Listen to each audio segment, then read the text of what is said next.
what tomorrow brings. With each morning I'll rise and sing. My God's love will lead me through. Oh, because you are the peace in my troubles.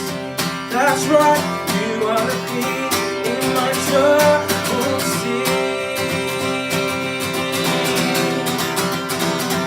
My lighthouse, shining in the darkness, I will follow you. Oh, my lighthouse, I will trust and promise you will carry me safe to shore. Oh,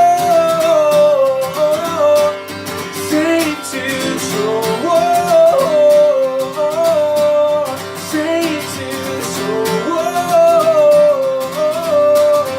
Safe to shore. Fire before us, you're the brightest. You will lead us through the storm. Fire before us, you're the brightest. You will lead us through the storm. My lighthouse, shining in the darkness, I will follow you. Oh, my lighthouse, I will trust and promise you will carry me safe to shore. Oh, safe to shore. I believe safe to shore. Oh, safe to shore.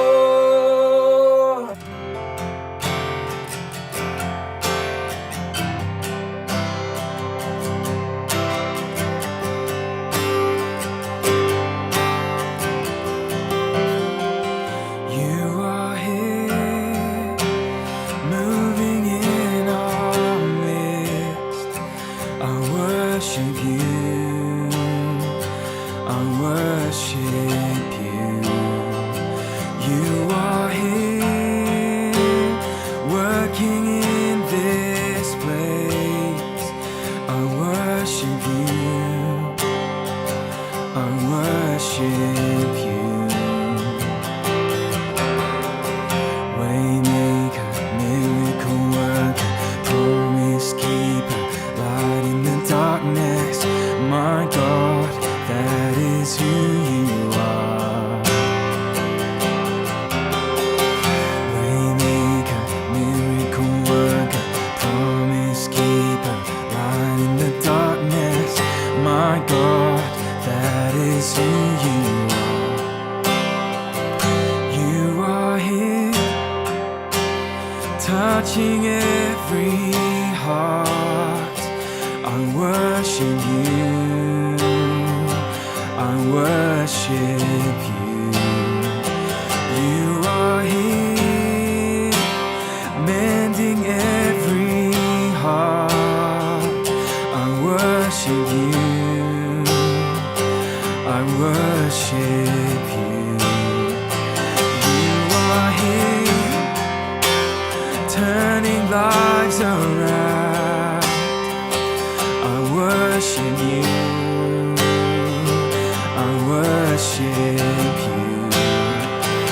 You are here, mending every heart. I worship you, I worship you. Waymaker, miracle worker, promise keeper, light in the darkness. My God, that is who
We sing all the saints and angels bow before your throne. Friend of sinners, all the elders cast their crowns before the Lamb of God and sing. All the saints and angels bow before your throne. Cast our crowns, all the elders cast their crowns before the Lamb of God and sing. Let's make it glorious. You are worthy of it all.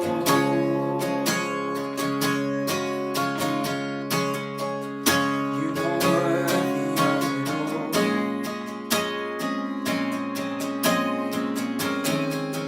For from you are all things, and to you are all things.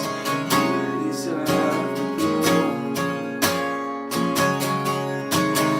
All the saints and angels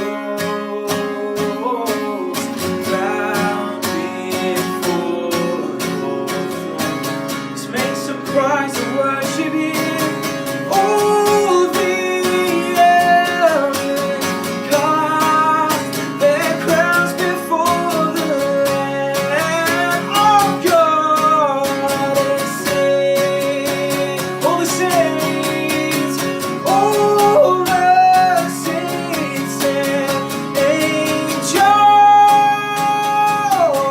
bow before your throne. All the elders cast their crowns before the Lamb of God, and we'll sing, you are worthy of it all.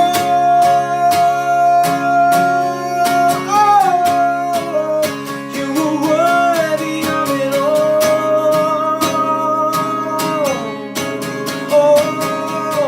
For from you are all things, and to you are all things. You deserve the glory. Let's turn our eyes to heaven now, and day and night, night and day, let incense arise. Day and night, night and day, let incense arise. Day and night, night and day, let incense arise to the Holy One. Day and night, night and day, let incense arise. You are worthy of it all.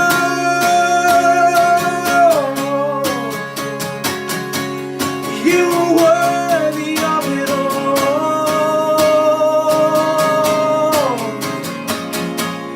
For from you are all things, and to you are all things. You deserve the glory. I will bless you, Lord. You are worthy of it all. So I will give you all, as you are worthy of it all.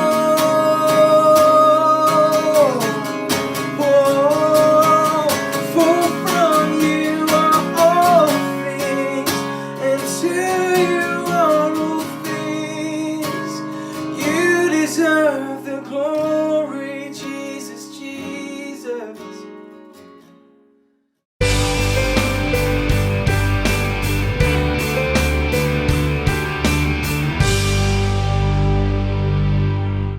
What are you waiting for?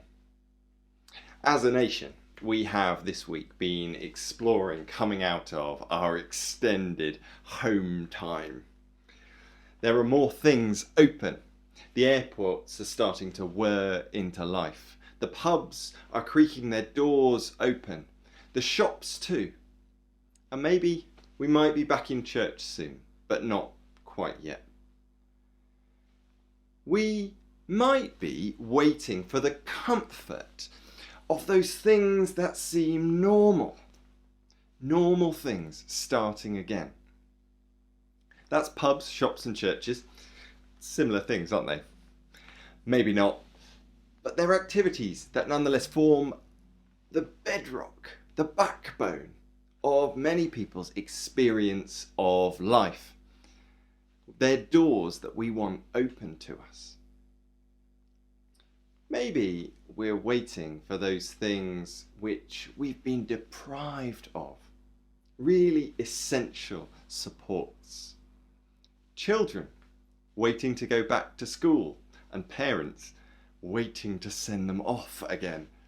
A friend of mine worked out this week that she had been homeschooling her children for just over a third of an academic year, and that by July she would have been homeschooling them for nearly half a year. Well done, if that's you. We might be waiting for an end to injustice. I spoke a few weeks ago about racial injustice and its prevalence and the effect that it has both on those who suffer from it and also on everyone. It doesn't still fill the newspapers in quite the same way it did a few weeks ago. And some things have been done, but we're still waiting for justice to roll on like a river, waiting for righteousness like a never-stopping stream. And what about if we're waiting in loss? I speak to people on a regular basis who have been bereaved, and in the last few months that's been no exception. It's a privilege to be able to share with people about the nature of our hope in a God who conquers death. To speak as Paul does of resurrected bodies and of a new heaven and a new earth, of our future hope. But it is a hope for which we are still waiting. And for those who have experienced loss, their waiting is all the keener. Jesus is recorded in Luke's Gospel telling a parable about waiting. It goes like this. Luke 18, starting at verse 2. He said, "In a certain town there was a judge who neither feared God nor cared what people thought. And there was a widow in that town who kept coming to him with the plea, 'Grant me justice against my adversary.' For some time he refused, but finally he said to himself, 'Even though I don't fear God or care what people think, yet because this widow keeps bothering me, I will see that she gets justice, so that she won't eventually come and attack me.' And the Lord said, 'Listen to what the unjust judge says. And will not God bring about justice for his chosen ones who cry out to him day and night? Will he keep putting it off? I tell you, he will see that they get justice, and quickly. However, when the Son of Man comes, will he find faith on the earth?'" This is a parable about a widow who was being poorly treated in her town. She's experiencing injustice and she's alone. She's vulnerable. She needs justice, and it would appear that there are no relatives or friends who will come and speak up for her to help her. She's on her own and she's pleading. When I trained in the law, one of the things that really struck me was that the official documents that you would file in a court case, either to start a case or in response to defend it, were called, and still are called, pleadings. it used to summon this image in my mind that when you were writing these things, what you were actually doing was getting down on your knees and presenting them before a judge. I mean, you wouldn't do that. You would just submit them on the online filing system. But the name stuck. The word was retained. And I think that was because in the end, you were actually down on your knees before the judge, who was the one with all of the power. But there's something strange. There's something different about the widow in this story speaks to the judge. She just won't let go of it. She keeps coming back time and again. She's bearing the cost of this on her knees. She's wearing out the carpet. And it works. In the story, the unjust judge, the one with all the power who doesn't fear God, gives her what she wants. What Jesus says about it is this: look, if even an unjust judge will give those who keep coming back to him, then you can be sure that God, who is just, will also give you the things that you need. Jesus is not saying God is very much like the unjust judge at all. Already in Luke's gospel, we've been told to love our enemies and be merciful, just as your Father is merciful. That's in Luke 6. Jesus also said God is a good Father who gives good gifts to his children. That's in Luke 11. And that he is giving us the kingdom of God and all of its treasures. That's in Luke 12:32. God is an attentive God. He is gracious. He is slow to anger and abounding in love. God is the source and the creator of all justice, all rightness, but he prefers mercy over judgment. God is love. And yet, Jesus feels the need to tell us something in this story. And I think we catch it by the way he ends that story in Luke 18 with a challenge. In verse 8 he says this: I tell you, he will see that they get justice and quickly. However, when the Son of Man comes, will he find faith on the earth? Because Jesus' story, after all, is about waiting and about loss and about the things that we don't have. But it's also about faith. Here are some of the things that I think we learn about what our faith should look like from this story. Firstly, our faith should be tenacious. The Cambridge Dictionary defines tenacious as holding tightly onto something or keeping an opinion in a determined way. We need to grab hold of our hope and grab hold of our current reality, and on our knees plead that our hoped reality and our current reality would come together. Heaven invading earth. When I think of tenaciousness, I think of a tiny baby holding onto someone's finger. Have you ever experienced the way they cling on? It's tight. They don't necessarily know quite why they're doing it, but they're not letting go of that connection. Did anybody ever tell you of the difference between stalactites and stalagmites? You know, those pointy rocks that you sometimes find in caves. Well, stalactites hold on tight. That's because they're the ones hanging from the ceiling. We need to have stalactite faith. Faith that can hang from the ceiling. Secondly, our faith should maintain an imminent expectation of fulfillment. The only reason that the widow in the story returns to her knees again and again is that she holds on to an expectation that something could happen. Jesus says in verse 8 that God will see that they will get justice We will get justice, and quickly. But do we really believe him?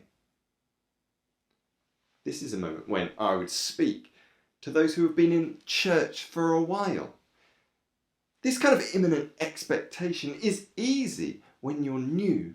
It's far more difficult when you're old. To return again and again to your knees. For that to be not just the work of minutes or the work of hours, but the work of a lifetime, our life's work. Please don't settle for a faith without imminent expectation of fulfillment. Thirdly, our faith should not lose heart. Verse 1 of chapter 18 of Luke's Gospel calls us to not give up.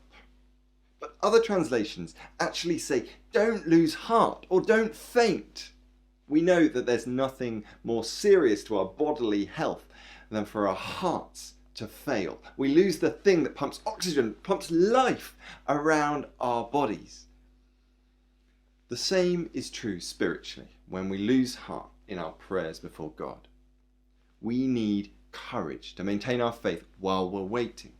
The French word for heart is corps, which is where we get our English word courage.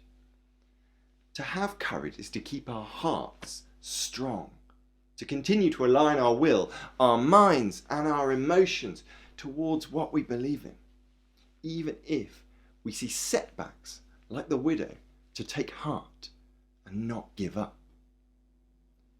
Fourthly, and the last thing, is that our faith should show an astonishing persistence.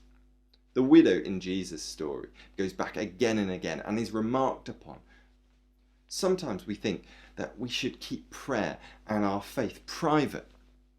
This is sometimes the case because it can help us to guard against distractions.